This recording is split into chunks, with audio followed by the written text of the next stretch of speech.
welcome to King Kong Tom. And once again, gotta get some business done first. Like, subscribe, hit the bell notification, share with your friends.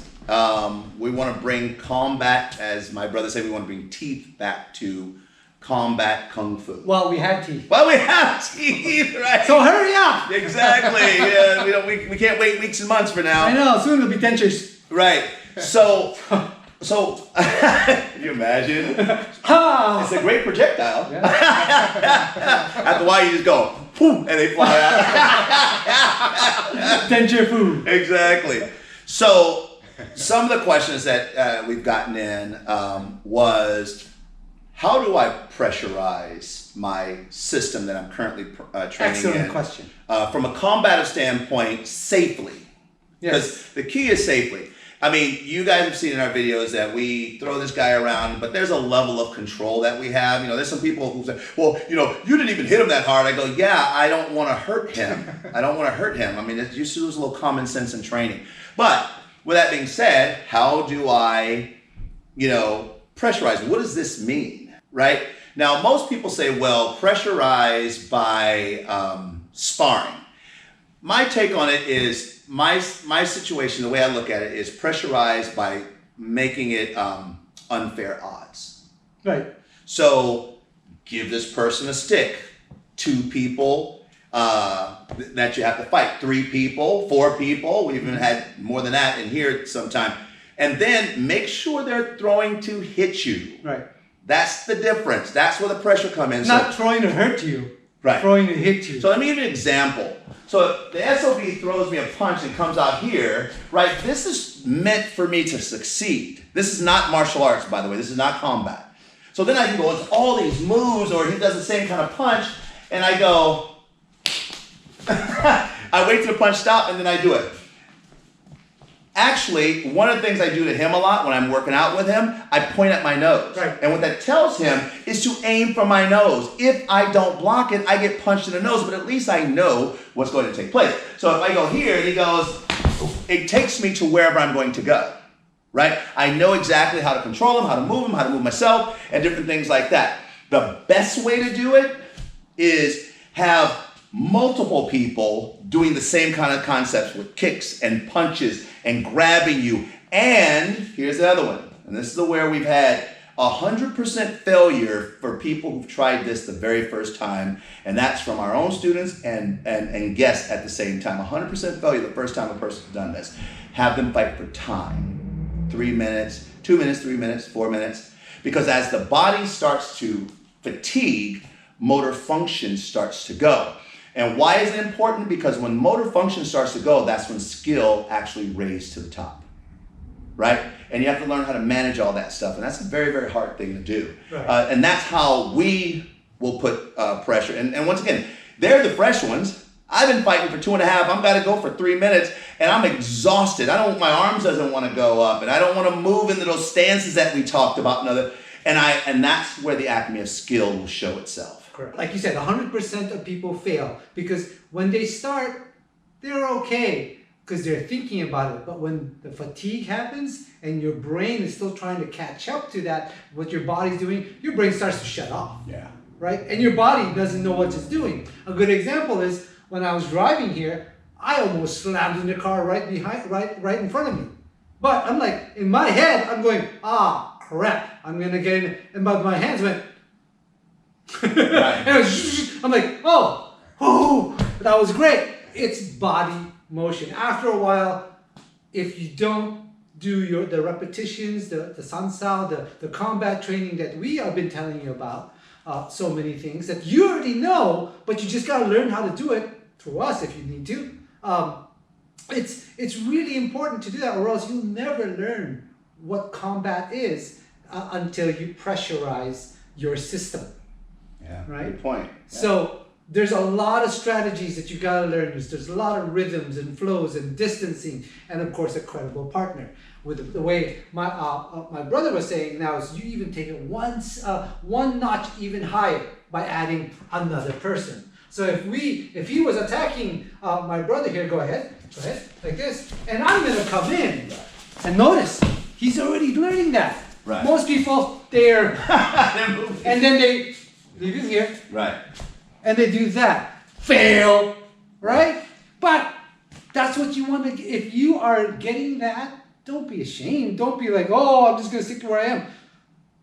Get the meats and potatoes of it, you know, learn it. Because this is the way the systems were a long time ago. They were war-based, or they were warlord-based. And you're not going to sit there and fight a person one-on-one, because what about the people here? Right. Right. You know? Show that again. Let's do that again. One more time. So he's going to go first. But here, Like this. So I'm like, I'm here. notice like this. And then he could like punch me through. I can do whatever I can. Yeah. It's all of that, guys. And you have to know what that feels like when you do it. And I tell people, I said, or here's the weird part. I go here, boom, boom, and I'm fighting both of them. Right. You know? And people say, oh, that's movie stuff. I go, yeah, put yourself in a dangerous situation, because you are going to have to know how to manage between defense and attack. You have to know how to manage them, because I don't want to jump at him because I have to worry about him. I have to learn how to disable him, then attack him. Right. You know, and that's kind of the concept. And you have to know how to move your feet. You know, we did a video on shuffling. You have to know how to put your body in those positions. And when there's pressure, and guess what? Sometime I will make my students fight in a small space where it's so unfair, right? And they're going to get hit, and they're going to miss punches and stuff like that. They're going to get, That's tapped. normal. Yeah. And you have to know what that feels like, because you have to manage fatigue.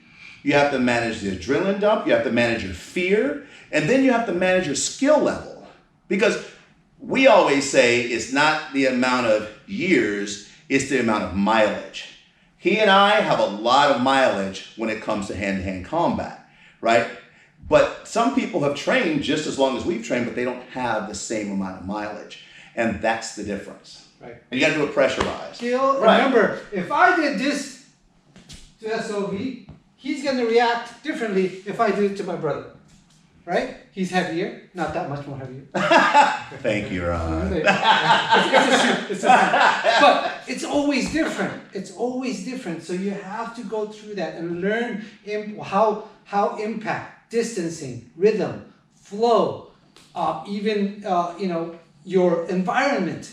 All of these things has a big impact on combat. But you have to understand that. Much like any SEALs teams, any special forces, police, whatever, anybody like this, they go through their training, and the way they train is how they do combat.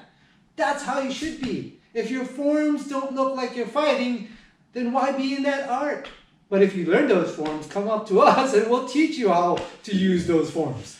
Yeah. So, yeah. And the other thing too is, and I get it. Sometimes people want to be protected, but you got to ask yourself the question, do I want to be, if I'm all of a sudden out there in the street and now I have to defend my life, would it have been better just to go through that craziness? Now I know what to do, even if what to do is to run. And I've talked to martial artists where they'll, the guy got in my face and I got my stance and he punched me and knocked my teeth out and I was shocked. I just sit there in shock. I'm like, well, but did you ever make contact? And this is the thing I'm hearing more and more. No, we're never allowed to make contact. The other thing is if you are not practicing that, but you've been practicing, it's not all for lost. But what you do have to do is go down that road of start understanding what did you learn, what the context is, you need to put it in, and can you apply it under pressure? Because literally in Kung Fu, that's the only thing that counts when it comes to learning how to defend yourself. Can you apply what you learn under pressure? Right. Now, there's some of you guys who have unfair advantages. You're bigger, you're a better athlete, you're flexible and all that stuff. We're not talking about you guys. We're talking about the people who are just average, everyday Joe who want to know, well, can I really do this? You shouldn't be asking that question, especially if you're a black sash. You should not be asking that question. That question should have been answered. This is a language of motion. This is a language of combat. Street combat, not competitive combat. It could translate to those, right. But competition, forms, fitness. There's just a compartment of that. Combat is the father of all of that. Right. Okay, all of you martial artists know that. Yes. So. Anyways. All right, we're done. Aside from just a tip. KKP signing off. Just a tip. Have you ever told your significant other just a tip? Now, if you fought just with a tip, she knows you're gonna go farther than just a tip. But in fighting, you don't just do this, like my brother's saying, you know?